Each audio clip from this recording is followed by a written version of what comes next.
아마 여러분들은 우리 행성의 지형이 오랜 세월에 걸쳐 변해왔다는 사실에 대해 이제 와서 새삼 놀라지는 않으실 겁니다. 지형의 변화는 인간 활동에 의한 경우도 있지만 종종 자연현상으로 일어나기도 합니다. 여러분 안녕하세요. 이번 토픽에서는 이런 자연현상에 대해 다뤄볼 예정입니다. 지구의 각지에서 모은 아직도 신비로운 수수께끼에 둘러싸인 최대급 단층 7가지를 보여드릴게요.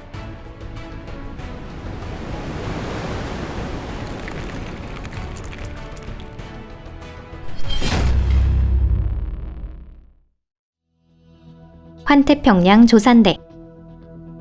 우선은 우리 행성에 가장 큰 영향을 미치고 있는 단층부터 시작해 보겠습니다. 환태평양 조산대에 대한 이야기인데요. 정확히 말하자면 이는 단층의 이름이 아니라 태평양을 둘러싸고 있는 4만 킬로미터에 이르는 일대를 말합니다. 바로 여기에서 지각 변동으로 인해 오랜 시간에 걸쳐 많은 단층이 계속 생겨나고 있습니다. 이런 현상은 태평양이 몇 개의 판으로 둘러싸여 있기 때문인데요. 여기에서는 판의 섭입 현상이 일어나고 있습니다. 이는 어떤 판이 다른 판 밑으로 들어가는 것을 뜻해요. 이런 지각 변동에 의해 다수의 화산이 형성되고 지진도 수없이 발생하고 있습니다. 한번 생각해 보세요. 450개 이상의 화산이 환태평양 조산대에 있습니다. 지난 100년 동안 있었던 큰 화산 폭발은 전 세계적으로 25건이고요. 그중 환태평양 조산대 밖에서 일어난 것은 단 3건 뿐입니다. 또한 전 세계 지진의 90%는 바로 이곳에서 일어나고 있습니다. 아이슬란드 거대 지구대.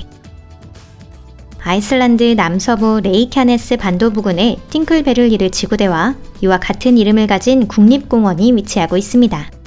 거기가 다음으로 소개드릴 단층이 있는 장소인데요. 이 단층은 유라시아판과 북아메리카판이 두 개가 떨어져 나가는 과정에서 형성되었습니다. 여기서는 본래 두 장의 판이 경계를 접하고 있었는데 서로 멀어지기 시작하며 생겨난 것이 바로 이 지구대예요. 매년 균열의 폭은 약 7mm 정도씩 넓어지고 있다고 합니다. 현재 그 폭은 70m나 됩니다. 연구자들은 지표에 뻗어있는 균열 외에 큰 빙하 아래에도 숨어있을 것이라 추측하고 있습니다. 전문가의 의견에 따르면 빙하가 용해하면 이 균열이 크게 확장되어 악영향을 미치거나 더 심하면 대재앙을 초래할 가능성까지 있다고 주장하고 있습니다. 특히 큰 영향을 미치는 것이 아이슬란드에서 정기적으로 발생하는 지진인데요. 지진에 의해 낙석이나 산사태가 발생하고 그 결과 균열의 폭이 넓어집니다. 또한 이곳은 활화산대로 둘러싸여 있고요. 게다가 두꺼운 빙하에 숨어있는 화산이 언제 폭발할지도 알 수 없습니다. 샌 앤드리어스 단층. 다음으로는 샌 앤드리어스 단층에 관한 이야기를 드려보겠습니다. 이는 영화 샌 안드레아스의 원제가 되기도 한 실존하는 단층인데요. 미국 캘리포니아주 육상에 무려 1300km 이상이나 길게 이어지고 있습니다. 바로 전의 두 단층과 마찬가지로 이쪽도 두 판의 경계에 생겨난 것입니다.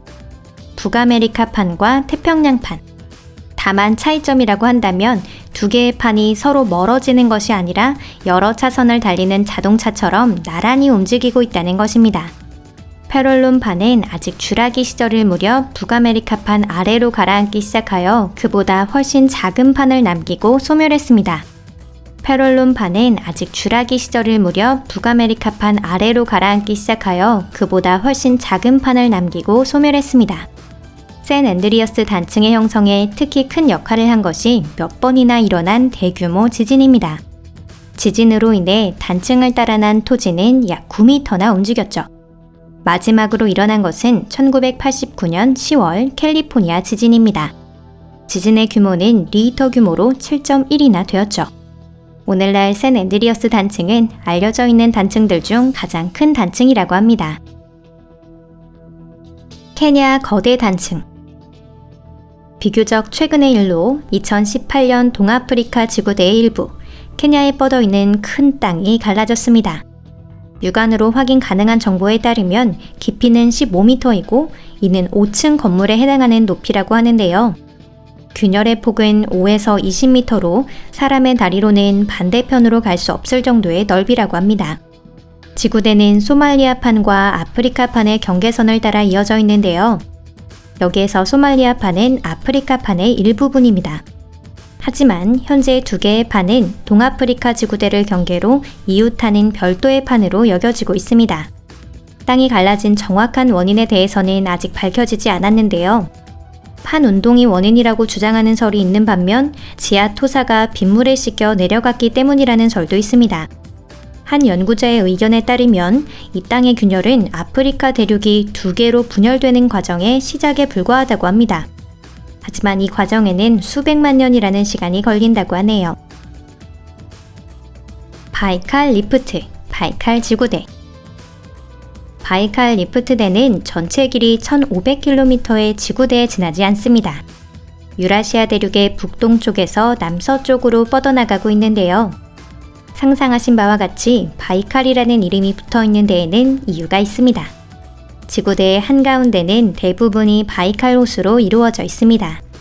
그 한쪽은 아무르판이고 반대쪽은 유라시아판입니다. 그러므로 지구대는 두 개의 판이 멀어지면서 나타난 것이라고 연구자들은 생각하고 있습니다. 이외에도 이른바 판 충돌이라는 개념도 있는데요. 즉 어떤 판이 다른 판 위에 겹쳐지지 않고 그 경계에서 그대로 습곡이 만들어진 것입니다. 현재 알려진 사실은 매년 균열의 폭이 3mm씩 커지고 있다는 것뿐이죠. 연구가 어려운 이유는 지구대 온천이 많고 지진 활동이 활발하기 때문입니다.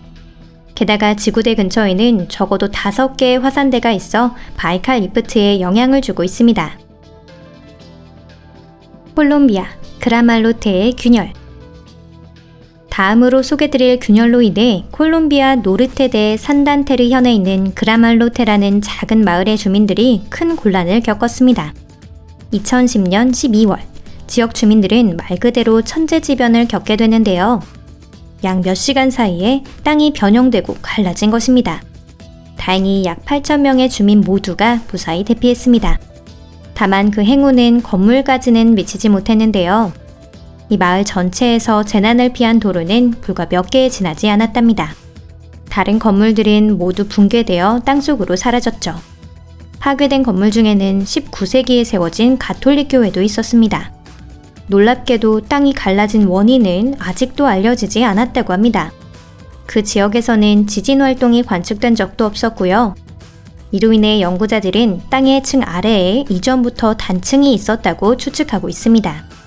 그리고 이런 가정에 따르면 땅이 갈라지는 것은 비 때문이라고 하네요.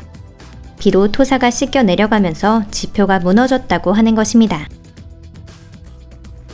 페루, 오아쿠야니 균열.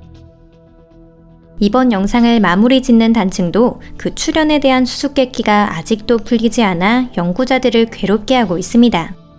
2011년 2월, 페루 남부 추쿠이토 지방 푸노현에 있는 분지에 바로 이 단층이 나타났습니다. 균열 위에는 한 채의 농가가 있었는데 그 집의 주민은 다행히 균열이 발생하기 전에 무사히 대피를 했습니다. 단층의 길이는 3m에 이르는데요. 목격자의 말에 따르면 마치 무리해서 입었던 옷이 찢어지듯 땅이 터져나갔다고 합니다.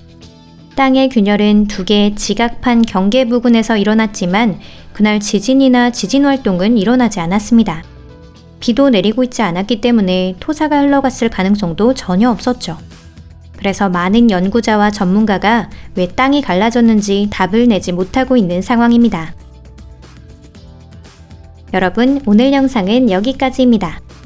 끝내기 전에 이번에 거론된 단층들 중에 여러분을 가장 놀라게 한 것은 어떤 것이었나요? 아니면 혹시 더 놀라운 단층에 대해 알고 계시진 않으신가요? 댓글로 알려주신다면 좋겠습니다. 또 영상이 마음에 드셨다면 좋아요도 부탁드립니다. 친구분들과 공유해 주시거나 채널 구독을 눌러주신다면 더 감사하겠습니다. 끝까지 시청해 주셔서 감사합니다. 그럼 다음 영상에서 뵐게요. 안녕히 계세요.